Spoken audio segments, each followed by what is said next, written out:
സ്വർണത്തേക്കാൾ വേഗത്തിൽ മൂല്യം വളർന്നുകൊണ്ടിരിക്കുന്ന ഒരു ലോഹമാണ് സിൽവർ അഥവാ വെള്ളി. ഓരോ വർഷവും ലോകമെമ്പാടും ഏകദേശം 25,000 മെട്രിക് ടണ്ണിലധികം വെള്ളി ഖനനം ചെയ്തെടുക്കുന്നുണ്ട് എന്നാണ് കണക്ക്. പക്ഷേ ഈ വെള്ളിയെല്ലാം നേരെ ആഭരണക്കടകളിലേക്കാണ് പോകുന്നത് എന്ന് കരുതരുത്. ഇതിൽ ഭൂരിഭാഗവും മൈക്രോചിപ്പുകൾ, സോളാർ പാനലുകൾ, സർജിക്കൽ ഉപകരണങ്ങൾ തുടങ്ങി മോഡേൺ ടെക്നോളജിക്ക് വേണ്ട കാര്യങ്ങൾ നിർമ്മിക്കാനാണ് ഉപയോഗിക്കുന്നത്. പക്ഷേ ഈ വെള്ളി എങ്ങനെയാണ് ഭൂമിക്കടിയിൽ നിന്ന് വേർതിരിക്കുന്നതെന്നും എങ്ങനെയാണവ നമ്മൾ ഇന്ന് കാണുന്ന തരത്തിലുള്ള പ്രൊഡക്റ്റുകളായി മാറുന്നത് എന്നൊക്കെ നിങ്ങൾ കണ്ടിട്ടുണ്ടോ? സോ സിൽവർ പ്രൊഡക്ഷൻ എങ്ങനെയാണെന്നാണ് ഈ വീഡിയോയിലൂടെ നമ്മൾ കാണാൻ പോകുന്നത്. വെള്ളി വെറുമൊരു ലോഹം മാത്രമല്ല, അത് മനുഷ്യ ചരിത്രത്തിൻ്റെ ഒരു വലിയ ഭാഗം കൂടിയാണ്. ഏകദേശം 5000 വർഷത്തിലേറെയായി മനുഷ്യൻ വെള്ളി ഖനനം ചെയ്യുന്നുണ്ട്. പണ്ടുകാലത്ത് ഇത് പണമായും മതപരമായ ചിഹ്നമായുമൊക്കെ ഉപയോഗിച്ചിരുന്നു. എന്നാൽ ഇന്ന് ഇലക്ട്രോണിക്സ് മേഖലയുടെ നട്ടെല്ലാണ് വെള്ളി. ഇതിൻ്റെ വിലയേക്കാളുപരി അദൃശ്യരായ ബാക്ടീരിയകളെ കൊല്ലാനുള്ള ഒരു പ്രത്യേക കഴിവും വെള്ളിക്കുണ്ട്. വെള്ളിയുടെ അയോണുകൾക്ക് അഥവാ സിൽവർ അയോണുകൾക്ക് അപകടകാരികളായ ബാക്ടീരിയകളെയും ഫംഗസുകളെയും നശിപ്പിക്കാൻ കഴിയുമെന്ന് പഠനങ്ങൾ തെളിയിക്കുന്നുണ്ട്. മരുന്നുകളെ പ്രതിരോധിക്കാൻ ശേഷിയുള്ള MRSA പോലുള്ള ബാക്ടീരിയകളെ പോലും ഇത് നേരിടും. ഈ ഒരു കഴിവുള്ളതുകൊണ്ടാണ് മുറിവിൽ വെച്ച് കെട്ടുന്ന ബാൻഡേജുകൾ മുതൽ സർജിക്കൽ ഉപകരണങ്ങളിൽ വരെ വെള്ളി ഉപയോഗിക്കുന്നത്. വൈദ്യുതി കടത്തിവിടാനും വെളിച്ചത്തെ പ്രതിഫലിക്കാനും ഇതിനുള്ള വലിയ കഴിവ് കാരണം സാങ്കേതിക വിദ്യയിൽ ഇതിന് വലിയ പ്രാധാന്യമുണ്ട്. ഇലക്ട്രോണിക്സിൽ സർക്യൂട്ട് ബോർഡുകൾ ഉണ്ടാക്കാനും ചിപ്പുകൾ തമ്മിൽ ബന്ധിപ്പിക്കാനും സിൽവർ വേണം. അതുപോലെ സോളാർ പാനലുകളിലും സിൽവർ ഒഴിച്ചുകൂടാനാകാത്ത ഒന്നാണ്. ഇനി നമുക്ക് എങ്ങനെയാണ് ഭൂമിയിൽ നിന്നും സിൽവർ ഉണ്ടാക്കുന്നത് എന്ന് നോക്കാം. വലിയ ഖനികളിൽ കഠിനമായ പാറകൾ തുരന്ന് തുരങ്കങ്ങൾ ഉണ്ടാക്കിയാണ് സിൽവർ ശേഖരിക്കാൻ തുടങ്ങുന്നത്. മാസത്തിൽ 1000കണക്കിന് മീറ്റർ നീളത്തിൽ പാറ തുരക്കാൻ കഴിയുന്ന വലിയ യന്ത്രങ്ങളാണ് ഇതിനായി ഉപയോഗിക്കുന്നത്. ഈ യന്ത്രത്തിൻ്റെ ഹെഡ് പാർട്ട് പാറയിൽ അമർന്ന് അതിവേഗത്തിൽ കറങ്ങുമ്പോൾ പാറപ്പാളികൾ ചെത്തി മാറ്റപ്പെടുകയാണ് ചെയ്യുന്നത്. ഒരു ഹൈഡ്രോളിക് സിസ്റ്റം വഴി ഈ മെഷീൻ്റെ ദിശ എങ്ങോട്ട് വേണമെങ്കിലും മാറ്റാൻ സാധിക്കും. ഇരുട്ടും പൊടിയും നിറഞ്ഞ സ്ഥലത്തും ലേസർ സെൻസറുകളുടെ സഹായത്തോടെ ഈ യന്ത്രങ്ങൾ കൃത്യമായി പ്രവർത്തിക്കുന്നു. വെള്ളിയുടെ അംശമുള്ള പാറകൾ അഥവാ ഓർ കണ്ടെത്തിക്കഴിഞ്ഞാൽ അവിടെ ദ്വാരങ്ങൾ നിർമ്മിച്ച് സ്ഫോടക വസ്തുക്കൾ ഉപയോഗിച്ച് പൊട്ടിക്കുന്നു. ഖനിയുടെ ഘടനയ്ക്ക് കേടുപാടുകൾ വരാത്ത രീതിയിൽ വളരെ ശ്രദ്ധിച്ചാണ് ഈ സ്ഫോടനങ്ങൾ നടത്തുന്നത്. പൊട്ടിച്ചെടുത്ത പാറക്കഷ്ണങ്ങൾ വലിയ ട്രക്കുകളിൽ നിറച്ച് കൺവെയർ ബെൽറ്റുകൾ വഴി പുറത്തേക്ക് എത്തിക്കുന്നു. ഈ ജോലികളെല്ലാം ഒരു കൺട്രോൾ റൂമിലിരുന്ന് ഉദ്യോഗസ്ഥർ നിരീക്ഷിക്കുന്നുണ്ടാകും. പുറത്തെത്തിക്കുന്ന ഈ പാറക്കഷ്ണങ്ങൾ ആദ്യം പ്രൈമറി ക്രഷിംഗ് എന്ന ഘട്ടത്തിലൂടെയാണ് കടന്നു പോകുന്നത്. കാഴ്ചയിൽ സാധാരണ കല്ലുകൾ പോലെ തോന്നുമെങ്കിലും ഇതിനുള്ളിലെ വെള്ളി വേർതിരിച്ചെടുക്കാൻ ഇവയെല്ലാം ഒരേ വലുപ്പത്തിലാക്കണം. ഇതിനായി ജോ ക്രഷർ എന്ന യന്ത്രം ഉപയോഗിക്കുന്നു. ഇതിലെ 2 വലിയ സ്റ്റീൽ പാളികൾക്കിടയിൽപ്പെട്ട് പാറകൾ പൊടിഞ്ഞു പോകുന്നു. കല്ലുകൾ അധികം പൊടിഞ്ഞു പോകാതെ ശ്രദ്ധിച്ചാണ് ഇത് ചെയ്യുന്നത്. കാരണം അങ്ങനെ സംഭവിച്ചാൽ വെള്ളി നഷ്ടപ്പെടാൻ സാധ്യതയുണ്ട്. ഈ മെഷീൻ പ്രവർത്തിക്കുന്നത് പൂർണ്ണമായും ഓട്ടോമാറ്റിക്കായാണ്. സെൻസറുകൾ വഴി ഇതിൻ്റെ വേഗതയും മർദ്ദവുമൊക്കെ കൃത്യമായി അളക്കുന്നുണ്ടാകും. കല്ലുകൾ അധികം വലുതാവാതെയും എന്നാൽ തീരെ പൊടിഞ്ഞു പോകാതെയും 20 മുതൽ 100 മില്ലിമീറ്റർ വരെ വലുപ്പത്തിൽ പൊടിച്ചെടുക്കുകയാണ് ഇവിടെ ചെയ്യുന്നത്. ആദ്യത്തെ ക്രഷിംഗ് കഴിഞ്ഞാൽ അടുത്തത് ഫൈൻ ഗ്രൈൻഡിംഗ് എന്ന പ്രോസസ്സാണ്.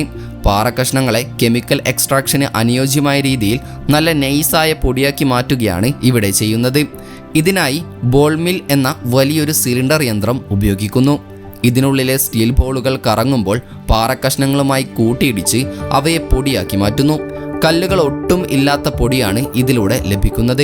വെള്ളവും മെഷീനിൻ്റെ സ്പീഡുമൊക്കെ കൃത്യമായി ക്രമീകരിച്ചാണ് ഈ പ്രോസസ്സ് നടത്തുന്നത്. ഈ പൊടി പിന്നീട് ഫ്ലോട്ടേഷൻ എന്ന പ്രോസസ്സിലേക്ക് മാറ്റുന്നു. ഇവിടെ വലിയ ടാങ്കുകളിൽ ഈ പൊടിയും വെള്ളവും ചേർത്ത് ഇളക്കുമ്പോൾ ചില രാസവസ്തുക്കൾ കൂടി ചേർക്കുന്നുണ്ട്.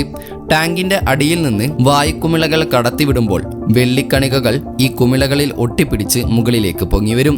ഇതൊരു വലിയ നുര പോലെ ടാങ്കിൻ്റെ മുകളിൽ വന്നടിയും. ഈ നുരയെ മാത്രം വേർതിരിച്ചെടുക്കുകയാണ് ചെയ്യുക. ബാക്കി വരുന്ന മാലിന്യങ്ങൾ ടാങ്കിൻ്റെ അടിയിൽ തന്നെ അടിയുന്നു. കാഴ്ചയിൽ വെറുമൊരു പത പോലെ തോന്നുമെങ്കിലും വളരെ കോംപ്ലിക്കേറ്റഡ് ആയ കെമിസ്ട്രിയാണ് ഇതിന് പിന്നിലുള്ളത്. ഫ്ലോട്ടേഷന് ശേഷം കിട്ടുന്ന മിശ്രിതത്തിൽ വെള്ളം കൂടുതലായിരിക്കും. ഇത് നീക്കം ചെയ്യാൻ സെറ്റ്ലിൻ ടാങ്കുകൾ ഉപയോഗിക്കുന്നു. അതിനു മുൻപായി പലരും കമൻറ്റിലും മറ്റുമായി ചോദിക്കുന്ന ഒരു കാര്യമാണ് എങ്ങനെയാണ് നമ്മുടെ ഇൻകം വർദ്ധിപ്പിക്കുക എന്നുള്ളത്. ലീഗലി നിങ്ങൾക്ക് പണം സമ്പാദിക്കാൻ കഴിയുന്ന ഒരു ജെന്യൂൻ ഓപ്ഷനാണ് ഇനി ഞാൻ പറയുന്നത്. അതാണ് മാർക്കറ്റ് വുൾഫ്. ഇന്ത്യയിൽ വളരെ വേഗത്തിൽ വളരുന്ന ഒരു സെബി രജിസ്റ്റേർഡ് ആപ്പാണിത്. ഇത് എങ്ങനെ ഉപയോഗിക്കാമെന്ന് ഞാൻ കാണിച്ചു തരാം. ഞാൻ ഇവിടെ ലോഗിൻ ചെയ്തിട്ടുണ്ട്. ഇതാണ് ഇതിലെ ഫോളോ ട്രെൻഡ് ഫീച്ചർ. ഇവിടെ നിങ്ങൾക്ക് റിയൽ ടൈം ട്രേഡുകൾ കാണാൻ സാധിക്കും. അതായത് ആളുകൾ ഇതിനകം ലാഭമുണ്ടാക്കിയ ട്രേഡുകൾ നിങ്ങൾക്ക് വെറും ഒരൊറ്റ ക്ലിക്കിലൂടെ ഫോളോ ചെയ്യാൻ സാധിക്കും. ഈ ഫോളോ ട്രെൻഡ് എന്നതിൽ ക്ലിക്ക് ചെയ്താൽ ട്രേഡ് പ്ലേസ് ചെയ്യാം. അങ്ങനെ ഈ ട്രേഡ് സ്റ്റാർട്ടായി കഴിഞ്ഞു. നിങ്ങൾക്ക് വളരെ ചെറിയൊരു തുക ഉപയോഗിച്ച് പോലും ഇവിടെ ട്രേഡിംഗ് തുടങ്ങാം. സാധാരണ മറ്റ് ആപ്പുകളിൽ ഇതിൻ്റെ 3 മടങ്ങ് പണമെങ്കിലും ആവശ്യമായി വരാറുണ്ട്. ഇനി വലിയ നഷ്ടം സംഭവിക്കുമോ എന്ന് നിങ്ങൾക്ക് പേടിയുണ്ടെങ്കിൽ അതിനും ഇവിടെ ഒരു സൊല്യൂഷൻ ഉണ്ട്. ഇൻബിൽട്ട് ആയിട്ടുള്ള ഒരു സ്റ്റോപ്പ് ലോസ് ഫീച്ചർ ഉണ്ട് ഇതിൽ. അതായത് നിങ്ങളുടെ ലോസ് ഒരു നിശ്ചിത ലെവലിൽ എത്തിയാൽ ഉടൻ തന്നെ ട്രേഡ് ഓട്ടോമാറ്റിക്കായി സ്റ്റോപ്പ് ആകും. അതുകൊണ്ട് തന്നെ കൂടുതൽ പണം നഷ്ടമാകില്ല. ഇപ്പോൾ ലാഭം ട്രെൻഡിനനുസരിച്ച് കൂടിക്കൊണ്ടിരിക്കുകയാണ്. ഞാൻ സ്റ്റോപ്പ് ട്രേഡ് ക്ലിക്ക് ചെയ്തു. ഇത്രയും കുറഞ്ഞ സമയത്തിനുള്ളിൽ 2065 രൂപ ലാഭമാണ് ബുക്ക് ചെയ്തത്. നിങ്ങൾക്കിവിടെ gold, silver, crude oil, natural gas തുടങ്ങിയ കമ്മോഡിറ്റീസിലും ട്രേഡ് ചെയ്യാം. അതും രാവിലെ 9 മണി മുതൽ രാത്രി 12 മണി വരെ. മാർക്കറ്റ് വൂൾഫ് നിങ്ങൾക്ക് ഫ്രീ ട്രേഡ് റെക്കമെൻഡേഷൻസും നൽകുന്നുണ്ട്. ഇതിലൂടെ ആളുകളുണ്ടാക്കിയ ലാഭങ്ങൾ നോക്കാം. ഫെബ്രുവരിയിലെ 3 ആഴ്ചകളിൽ 39,363 രൂപ, ഒരു ദിവസം മാത്രം 15,239 രൂപ. പിന്നെ 2025 വർഷം മുഴുവനായി 5,03,940 രൂപ. ഇതിലെ ഏറ്റവും നല്ല കാര്യം എന്തെന്നാൽ മാർക്കറ്റ് വൂൾഫ് ഈ ലാഭത്തിന്മേൽ യാതൊരു കമ്മീഷനും ഈടാക്കുന്നില്ല എന്നുള്ളതാണ്. വെറും 99 രൂപയുടെ വൺ ടൈം ലൈഫ് ടൈം ഫീസിൽ നിങ്ങൾക്കിതെല്ലാം ലഭിക്കും. മാർക്കറ്റ് വൂൾഫിന് ഇതിനകം 2 മില്യണിലധികം ഡൗൺലോഡ്സ് ഉണ്ട്. ആളുകൾ അവരുടെ സാമ്പത്തിക ഭാവി സുരക്ഷിതമാക്കാൻ ഇത് ഉപയോഗിക്കുന്നു. ലിങ്ക് ഡിസ്ക്രിപ്ഷനിലും കമന്റിലും പിൻ ചെയ്തു വെച്ചിട്ടുണ്ട്. Do check it out. ഫ്ലോട്ടേഷന് ശേഷം കിട്ടുന്ന മിശ്രിതത്തിൽ വെള്ളം കൂടുതലായിരിക്കും. ഇത് നീക്കം ചെയ്യാൻ സെറ്റ്ലിൻ ടാങ്കുകൾ ഉപയോഗിക്കുന്നു. ഇവിടെ വെള്ളി അടങ്ങിയ ഭാഗം മെല്ലെ താഴെ അടിയുകയും തെളിഞ്ഞ വെള്ളം മുകളിലേക്ക് വരികയും ചെയ്യുന്നു. ടാങ്കിന്റെ ആകൃതിയും മറ്റും ഇതിനായി പ്രത്യേകം ഡിസൈൻ ചെയ്തതാണ്. ഈ ടാങ്കിന്റെ അടിയിൽ കിട്ടുന്ന നല്ല കട്ടിയുള്ള മിശ്രിതമാണ് അടുത്ത ഘട്ടത്തിലേക്ക് കൊണ്ടുപോകുന്നത്. അടുത്തത് സ്മെൽറ്റിംഗ് എന്ന പ്രോസസ്സാണ്. അതായത് തീ ഉപയോഗിച്ച് ഉരുക്കിയെടുക്കൽ. ഈ മിശ്രിതം 1000 ഡിഗ്രി സെൽഷ്യസിലധികം ചൂടുള്ള ഒരു ഫർണസിലേക്ക് മാറ്റുന്നു. ഇവിടെ ചൂട് കൂടുമ്പോൾ ലെഡ്, സിങ്ക് തുടങ്ങിയ ലോഹങ്ങൾ പാട പോലെ അഥവാ സ്ലാഗ് പോലെ മുകളിൽ വരും. സാന്ദ്രത കൂടിയ ശുദ്ധമായ വെള്ളി താഴെ ഒരു പാളിയായി അടിയുകയും ചെയ്യും. ഇവിടെ താപനില കൃത്യമായി നോക്കേണ്ടത് അത്യാവശ്യമാണ്, അല്ലെങ്കിൽ വെള്ളി നഷ്ടപ്പെടാൻ സാധ്യതയുണ്ട്. ഇവിടെ നിന്ന് നമുക്ക് സിൽവർ ബാറുകൾ ലഭിക്കുമെങ്കിലും അവ 100% ശുദ്ധമായിരിക്കില്ല. അതിനാൽ തന്നെ അടുത്തതായി വൈദ്യുതി ഉപയോഗിച്ചുള്ള റിഫൈനിങ് നടത്തണം. ഒരു ഇലക്ട്രിക് സിസ്റ്റം വഴി ഇതിലെ ശുദ്ധമല്ലാത്ത ലോഹങ്ങളെല്ലാം വേർതിരിച്ചെടുക്കുകയാണ് ചെയ്യുക. ഇലക്ട്രോളിസിസ് എന്ന ഈ പ്രക്രിയ വഴി നമുക്ക് 99.9% ശുദ്ധമായ വെള്ളി ലഭിക്കുന്നു. ഇത് ലോകം അംഗീകരിച്ച ഹൈ ക്വാളിറ്റിയുള്ള സിൽവറാണ്. പിന്നീട് ഈ ഉരുകിയ വെള്ളി ചതുരാകൃതിയിലുള്ള അച്ചുകളിലേക്ക് അഥവാ മോൾസുകളിലേക്ക് ഒഴിക്കുകയാണ് ചെയ്യുന്നത്. ഇവിടെയാണ് സിൽവർ ബാറുകൾ രൂപപ്പെടുന്നത്. ഓരോ ബാറും ഏകദേശം 25 മുതൽ 32 കിലോഗ്രാം വരെ ഭാരമുണ്ടാകും. കഴിഞ്ഞില്ല. തുടർന്ന് സിൽവർ ബാറുകൾ പിന്നീട് ചെറിയ വർക്ക്ഷോപ്പുകളിലേക്ക് എത്തിക്കുന്നു. അവിടെ കരകൗശല വിദഗ്ധർ ഇവയെ വീണ്ടും ഉരുക്കി വയറുകളായോ ഷീറ്റുകളായോ മറ്റോ മാറ്റിയെടുക്കുന്നു. വലിയ മെഷീനുകളൊന്നുമില്ലാതെ കയ്യിലുള്ള ചെറിയ ടൂളുകൾ ഉപയോഗിച്ചാണ് പലരും ഇത് ചെയ്യുന്നത്. റോൾ ചെയ്തും അടിച്ചും പരത്തിയുമൊക്കെയാണ് മിക്കവരും ഇതിനെ മാറ്റിയെടുക്കുന്നത്. പിന്നീട് ഇതിൽ നിന്ന് മോതിരങ്ങളും വളകളും മറ്റ് മനോഹരമായ ആഭരണങ്ങളും ഉണ്ടാക്കിയെടുക്കുന്നു. അല്ലാത്തവ ഇലക്ട്രോണിക് പ്രൊഡക്റ്റുകൾ ഉണ്ടാക്കാനായി അതിൻ്റേതായ പ്രോസസ്സിംഗ് യൂണിറ്റുകളിലേക്കും പോകുന്നു.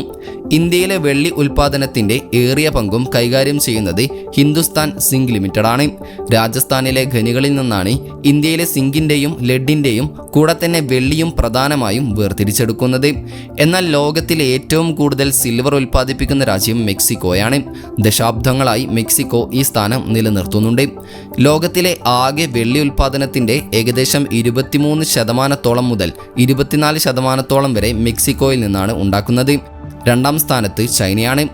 വെറും പാറയിൽ നിന്ന് തുടങ്ങിയ യാത്ര ഇങ്ങനെയാണ് സിൽവർ ബാറുകളിലൂടെ ആഭരണങ്ങളും ഇലക്ട്രോണിക് പ്രൊഡക്റ്റുകളായൊക്കെ നമ്മുടെ കൈകളിലെത്തുന്നത്. ഇതിനെക്കുറിച്ച് നിങ്ങൾക്ക് കൃത്യമായ ധാരണ ലഭിച്ചു കാണുമെന്ന് തന്നെ വിശ്വസിക്കുന്നു. നിങ്ങളുടെ സംശയങ്ങൾ കമൻ്റായി രേഖപ്പെടുത്താൻ മറക്കരുത്. ഞാൻ തുടക്കത്തിൽ പറഞ്ഞ മാർക്കറ്റ് വൂൾഫ് ആപ്പിൻ്റെ കാര്യം ആരും മറക്കണ്ട. ഇതിനകം തന്നെ 2 മില്യണിലധികം ഡൗൺലോഡ്സ് ഉള്ള ഈ ആപ്പ് വഴി ഒരുപാട് ആളുകൾ സാമ്പത്തിക സുരക്ഷ ഉറപ്പാക്കുന്നുണ്ട്. ഡൗൺലോഡ് ചെയ്യാനുള്ള ലിങ്ക് ഡിസ്ക്രിപ്ഷനിലും കമൻറ്റ് ബോക്സിലും പിൻ ചെയ്തു വെച്ചിട്ടുണ്ട്. Do check it out. അപ്പോൾ മറ്റൊരു ഇൻഫോർമേറ്റീവായ വീഡിയോയുമായി വരുന്നത് വരെ ഗുഡ് ബൈ.